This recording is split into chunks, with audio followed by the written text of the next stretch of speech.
प्रभावमतुलं भगवानन्तो ब्रह्मा हरश्च नैवक्तुमलं बलं च सा चण्डिकाखिल जगत परिपालनाय नासाय च शुभयस्य मतिं करोतु। ओंकार स्वरूप ब्रह्म परमात्मने नमः। श्री सद्गुरुभ्यो नमः।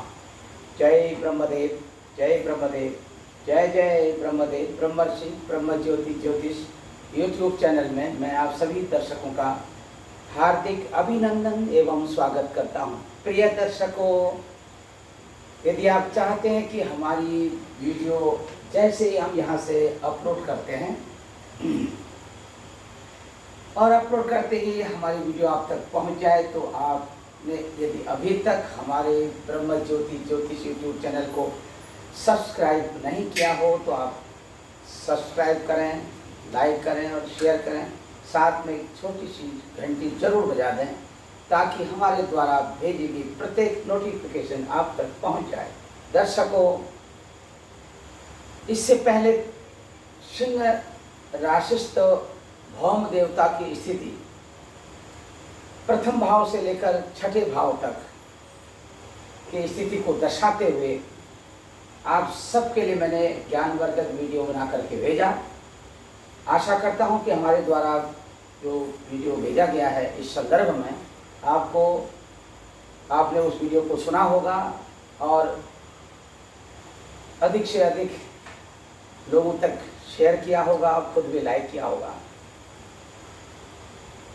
तो दर्शकों, मैं यहाँ पर बताना चाहता हूँ कि जैसा मैंने अपने इससे पहले जो आपको वीडियो भेजी है सिंह राशिस्थ भौम देवता की प्रथम भाव से लेकर छठे भाव तक की स्थिति को,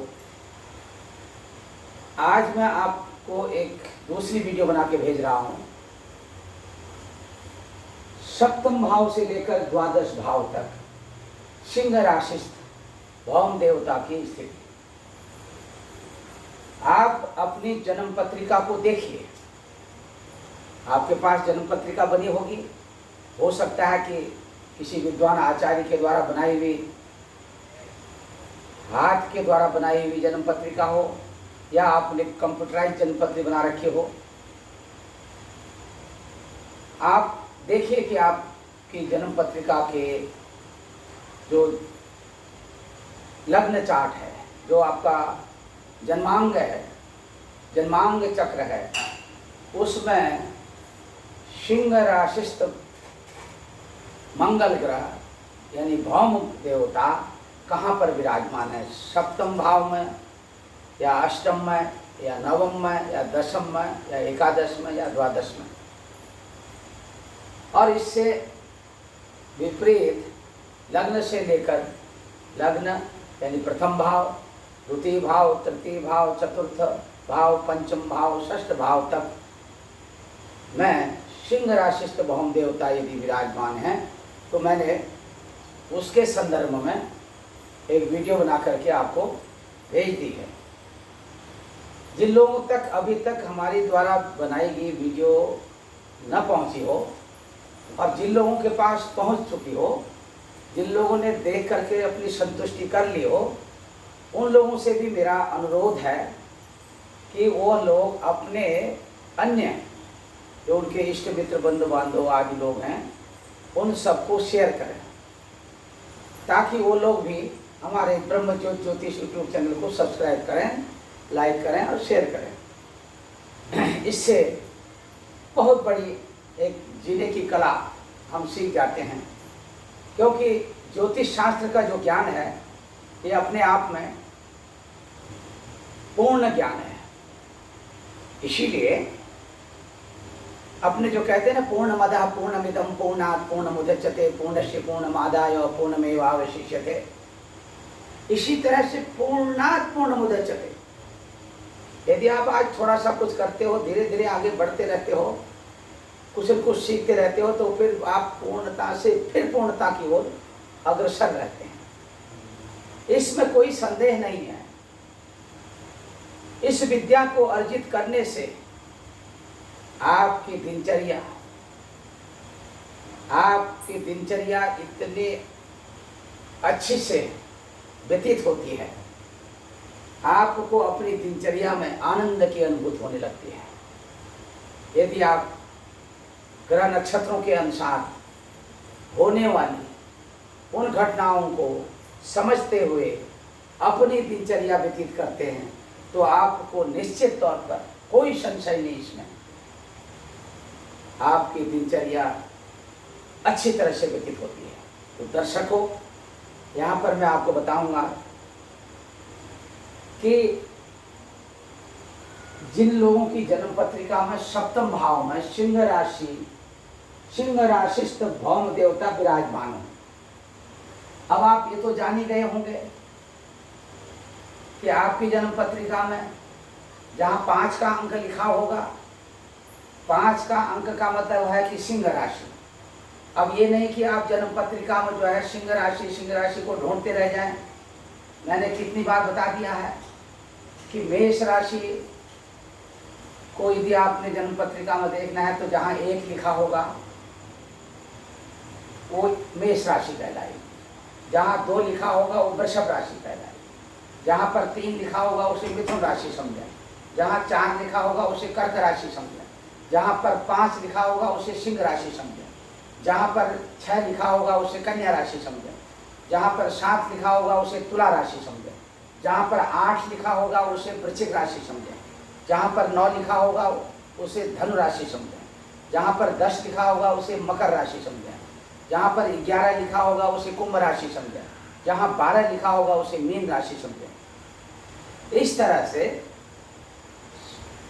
5 का अंक जहाँ लिखा होगा उसे आप सिंह राशि समझे और वो देखे कि 5 का अंक आपकी जन्म पत्रिका में इन 12 भावों में 12 खानों में कहाँ पर जो है 5 का अंक लिखा है, और उस जगह में भौम देवता यदि आपकी कुंडली में विराजमान है, बैठे हैं जहाँ 5 लिखा है, तो अब आप यहाँ पर देखिए भौम देवता के सप्तम भाव में बैठने से भौम देवता यहाँ पर देखिए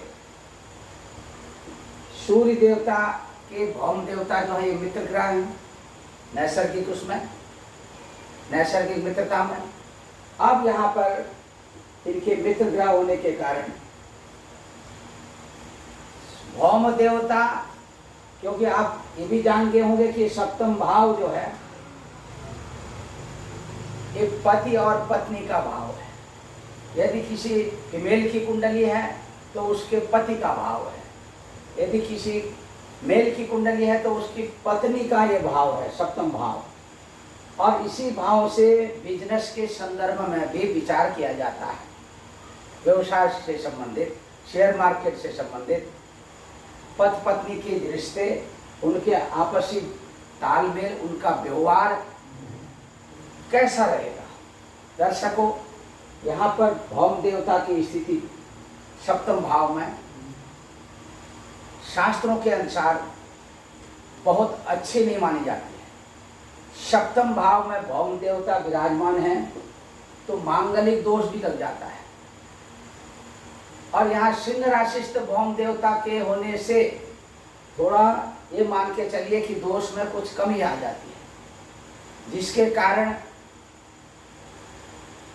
बहुत समय तक दाम्पत्य जीवन में पति पत्नी के आपसी उनके जीवन में किसी भी तरह का कोई व्यवधान नहीं दिखाई देता है। कालांतर में जैसे जैसे समय आगे बढ़ता चला जाता है, भौम देवता की जो प्रवृत्ति है आपस में दोनों में, यहाँ पर सिंह राशिस्थ भौम देवता की प्रवृत्ति को बता रहा हूँ, दोनों में एक समय तक तो बहुत अच्छा बर्ताव रहता है पति और पत्नी में। इसी तरह से जो व्यापारिक बंधु हों उनको भी व्यापारिक क्षेत्र में अच्छी सफलता मिलती है, हर तरह से सुख संसाधन उन्हें प्राप्त होते हैं। दाम्पत्य जीवन में यहाँ पर भौम देवता, चाहे वो, ये तो सिंह राशि में बता रहा हूँ, अन्य राशियों में भी भौम देवता दाम्पत्य जीवन को प्रभावित करते हैं। होता क्या है कि इस स्थान में चाहे वो फीमेल की कुंडली में हो चाहे मेल की कुंडली में हो, भौम देवता सिंह राशिस्थ हों तो आपस में एक दूसरे के साथ कुछ समय तक व्यवहार ठीक रहता है, उसके बाद क्लेश होने लगता है, वैचारिक मतभेद होने लगते हैं। यहाँ तक कि कुछ समय के बाद में स्थिति यहाँ तक पहुँच जाती है, सेपरेशन हो जाता है, अलगाव की स्थिति से कहते हैं। इससे बचने के लिए भौम देवता से संबंधित पूजा अनुष्ठान और हनुमान जी महाराज से संबंधित, जैसे हनुमान चालीसा, हनुमान जी महाराज को प्रसन्न करने के लिए सुंदरकांड का पाठ, ये सब निरंतर करते रहें।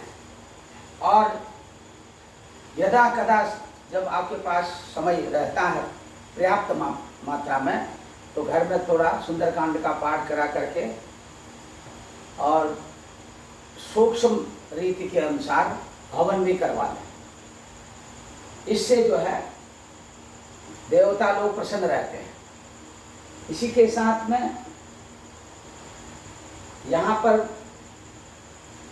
भौम देवता जब सिंह राशि आपकी कुंडली में सप्तम भाव में होंगे, वैचारिक मतभेद के साथ साथ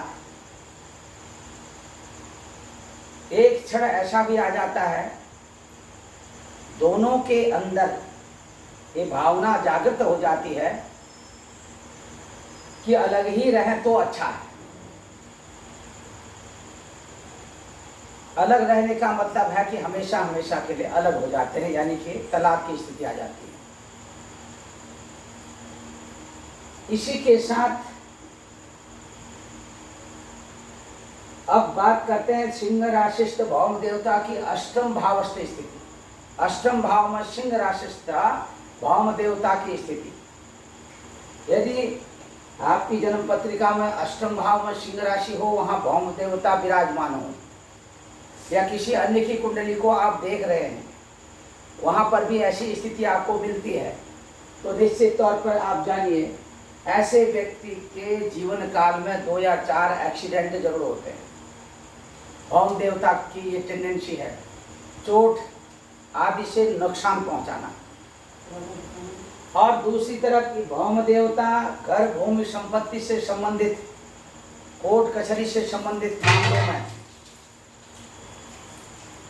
फंसा देते हैं, यानी कि झगड़े फिसाद, भूमि से संबंधित झगड़े न्यायालय में बहुत लंबे समय तक लंबित रहते हैं। और यहाँ पर भौम देवता के विराजमान होने से ऐसे जातक की वाणी में कर्कशता रहती है, ऐसा जातक बोलने में कठोर होता है, बिना सोचे समझे जो आया सो बकने वाला, उसी पर वह अपनी प्रतिष्ठा समझता है। लेकिन इससे ऐसे करने से प्रतिष्ठा बनती नहीं बल्कि बिगड़ती है। ध्यान देने की बात है, यदि ध्यान देंगे तो बहुत कुछ समझ में आएगा। इसी के साथ यदि लंबी यात्रा करनी हो, दूरदेशी यात्रा करनी हो, यात्रा में भी भौम देवता सिंह राशिस्थ भौम देवता यहाँ विराजमान है। और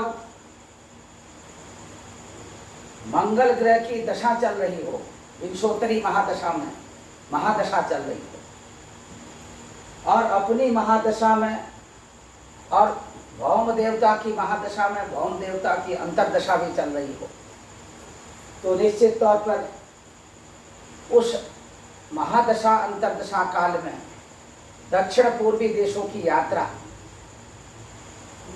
ऐसा जातक जिनकी कुंडली में भौम देवता अष्टम स्थान में विराजमान हो सिंह राशि में, तो यात्रा लंबी दक्षिण पूर्वी देशों की यात्रा करता ही करता है। इसी के साथ अष्टम स्थानस्थ भौम देवता जो है, ये जो भाव है अष्टम वाला भाव, ये बुधा का भाव भी है, सीक्रेट पार्ट कहते हैं अंग्रेजी में। बुधा से संबंधित रोग, सिंह राशिस्थ मंगल यदि आपकी कुंडली में बैठा है, ज़्यादा खट्टे मीठे कड़वे मिर्चा इस तरह से पदार्थों का सेवन करने से और पेट की पाचन क्रिया गड़बड़ा जाती है, पेट साफ नहीं रहता है, तो बवासीर की शिकायत हो जाती है, पाइल्स की शिकायत हो जाती है। और इसी के साथ चलने में फिरने में घुटनों में दर्द रहता है, टांगों में दर्द रहता है। जननीय प्रदेश यानी कि गुह्य प्रदेश यानी कि सीक्रेट पार्ट से रिलेटेड प्रॉब्लम रहती है। और जीवन के उत्तरार्ध में पित्त की थैली जो आप हर किसी के उसमें रहती है, पित्त की थैली यानी गॉल ब्लेडर का ऑपरेशन कराना पड़ जाता है। वहाँ पर पथरी होने की स्थिति बनती रहती है। पथरी बनने से शरीर में वेदना रहती है, पीड़ा रहती है, इसीलिए इन सब बातों का भी ध्यान देना है। अब बात करते हैं सिंह राशिस्थ भौम देवता की नवम भावस्थ स्थिति यानी धर्म स्थान। नवम स्थान, धर्म स्थान भी कहते हैं इसे, नवम भाव भी कहते हैं।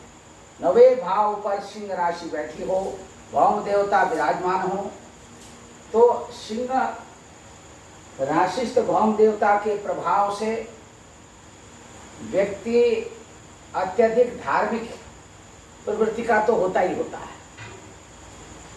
लेकिन धार्मिक प्रवृत्ति का होना अलग बात है, उसको करके दिखाना। एक होती है मनोवृत्ति, एक होती है व्यक्ति धर्म कार्य में तल्लीन रहता है। ऐसा व्यक्ति जिनका सिंह राशिस्थ मंगल देवता नवम स्थान में हो, ऐसा व्यक्ति धार्मिक प्रवृत्ति वाला होता है, लेकिन उसके अंदर क्रिएटिविटी नहीं होती है, मन नहीं लगता है, बीच बीच में मन विचलित होता रहता है। फिर भी अत्यधिक रूप से धार्मिक स्थलों का भ्रमण करने वाला ऐसा व्यक्ति, धार्मिक स्थलों का भ्रमण करने वाला और जीवन काल में तीर्थ यात्रा करने वाला भी होता है। दूसरा, स्वभाव से थोड़ा जिद्दीपन, पिता के साथ संबंधों में यहाँ पर मधुरता रहती है, पिता का प्रेम प्यार मिलता रहता है। अब बात करते हैं दशम भावस्थ सिंह राशिस्थ मंगल या दशम भाव में सिंह राशिस्थ भौम देवता की स्थिति।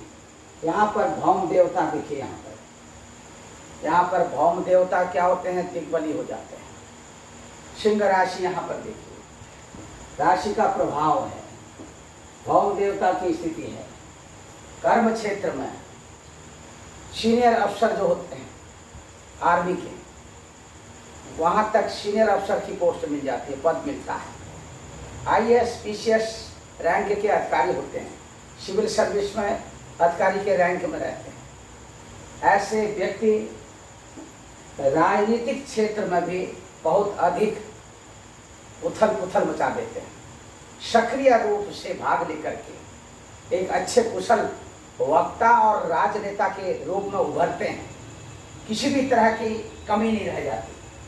दर्शकों, इसी के साथ हमने देखा यहाँ पर दशम भाव में भौम देवता, जैसे अभी मैंने नवम भाव से बताया था कि पिता का सुख मिलता है, पिता का सुख दशम भाव से भी देखना चाहिए और नवम से भी देखना चाहिए। अब इसमें ज़्यादा दक्षिण भारत में नवम भाव से विचार करते हैं, उत्तर भारत में दक्षिण ये जो है दशम भाव से पिता के बारे में विचार किया जाता है। मैं कहता हूं कि आप इससे कुछ बिगड़ने वाला तो है नहीं, दोनों भावों को देख लीजिए, दोनों भावों की ग्रहों की स्थिति को देख लीजिए, उनके स्वामियों का परस्पर संबंध देख लीजिए, उन पर पड़ने वाली ग्रहों की दृष्टि देख लीजिए, मित्र दृष्टि है कि शत्रु दृष्टि है, क्या है, किस ग्रह की कौन सी दृष्टि पड़ रही है। लेकिन यहाँ पर केवल सिंह राशिस्थ भौम देवता की स्थिति को मैं बता रहा हूँ। सिंह राशिस्थ भौम देवता यदि दशम स्थान में है, ऐसा व्यक्ति जीवन के पूर्व भाग में दर दर की ठोकरें भी खाता है, दर दर भटकता रहता है, लेकिन वनस्पतियों से बड़ा शौक रहता है, जंगलों में जो है भ्रमण करने वाला होता है। पिता का प्रेम प्यार तो मिलता ही रहता है। अब बात करते हैं सिंह राशिस्थ भौम देवता की स्थिति एकादश स्थान यानी लाभ स्थान में। तो दर्शकों, लाभा सर्वे प्रशस्ता कहा है। लाभ स्थान में चाहे कोई भी ग्रह बैठा हो, सब अच्छा फल करते हैं। मैं बात कर रहा हूँ सिंह राशिस्थ भौम देवता की स्थिति लाभ भाव में, किस तरह का आपको रिजल्ट इससे मिलता है ये देखिए आप। लाभ भाव में भौम देवता विराजमान होने से, सिंह राशि में भौम देवता के बैठने से ऐसे जातक के अंदर आत्मविश्वास की कमी नहीं होती है, आत्मविश्वास से भरा हुआ जीवन होता है और अपने बड़े भाई से तालमेल अच्छा रहता है, बड़े भाई का भी सुख मिलता है, मान सम्मान यश और प्रतिष्ठा अपने जीवन काल में मिलती रहती है। धनोपार्जन करना, धनोपार्जन के साथ साथ धन संग्रह करना, ये इनकी मनोवृत्ति भी होती है। धातु से संबंधित, खनिज पदार्थों से संबंधित, माइन जिसको कहते हैं माइन से संबंधित क्षेत्रों में व्यापार करने से ऐसा जातक इन क्षेत्रों में व्यापार करने से अधिक धन कमाता है। अब बात करते हैं द्वादश स्थान में सिंह राशिस्थ भौम देवता की स्थिति। 12वां भाव है, 12वें भाव में सिंह राशिस्थ भौम देवता की जो स्थिति है, यानी सिंह राशि 12वें स्थान में हो, 12वें भाव में हो तो क्या होगा?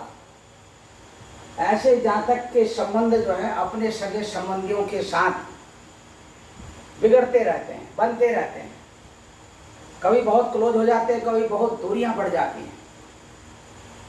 बाहरी समाज में भी अपनी छवि जो है वो बनती रहती है, बिगड़ती रहती है। बहुधा ऐसे जातक उतावलेपन में क्षणे तुष्टा क्षणे रुष्टा, रुष्टा तुष्टा क्षणे क्षणे, क्षण भर में जो है, क्षण भर में ये खुश हो जाते हैं, क्षण भर में क्रोधित हो जाते हैं। बाहर में कभी भी किसी के साथ छोटी छोटी बातों में झगड़ा भी कर लेते हैं।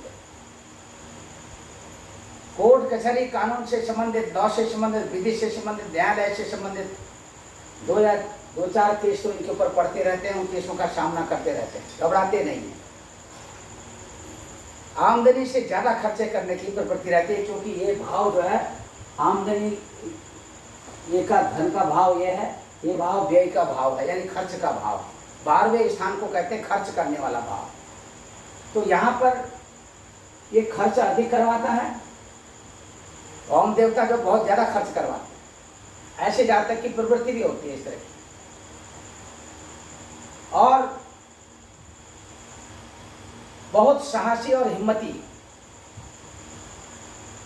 अपने मन में जो आ गई वही करना, दूसरों की न सुनना, ऐसी प्रवृत्ति भी रहती है। बहुत से लोग ऐसे देखे गए हैं, वो किसी को मारने मराने तक भी हिचकते नहीं हैं, खून खराबा करने में भी उनको देर नहीं लगती। लेकिन उसके बाद जब गलती कर बैठते हैं तब पश्चाताप होता है। कारागार जाने का भी भय बना रहता है। 12वां स्थान कारागार से संबंधित है। भौम देवता की यहाँ पर स्थिति इस चीज को दर्शाती है। यदि संयम से, विवेक से काम नहीं करेंगे तो इस तरह की स्थिति बनने का जीवन काल में डर लगा रहता है, बना रहता है, भय बना रहता है। तो दर्शकों, मैं अब अपनी वाणी को यहीं पर विराम देते हुए आप सबसे पुनः आग्रह करता हूं कि यदि आपको हमारी ये वीडियो अच्छी लगती है तो आप हमारे इस ब्रह्म ज्योति ज्योतिष यूट्यूब चैनल को सब्सक्राइब करें, लाइक करें, शेयर करें, एक छोटी सी घंटी और बजा दीजिए ताकि हमारे द्वारा भेजी गई नोटिफिकेशन आपको बराबर मिलती रहे। सर्वे भवन्तु सुखिनः, सर्वे सन्तु निरामया, सर्वे भद्राणि पश्यन्तु मा कश्चित् दुःख भाग् भवेत्। ओम पूर्णमदः पूर्णमिदं पूर्णात् पूर्णमुदच्यते पूर्णस्य पूर्णमादाय पूर्णमेवावशिष्यते। हरि ओम तत्सत्, हरि ओम तत्सत्। हरि ओम तत्सत। जय ब्रह्मदेव। जय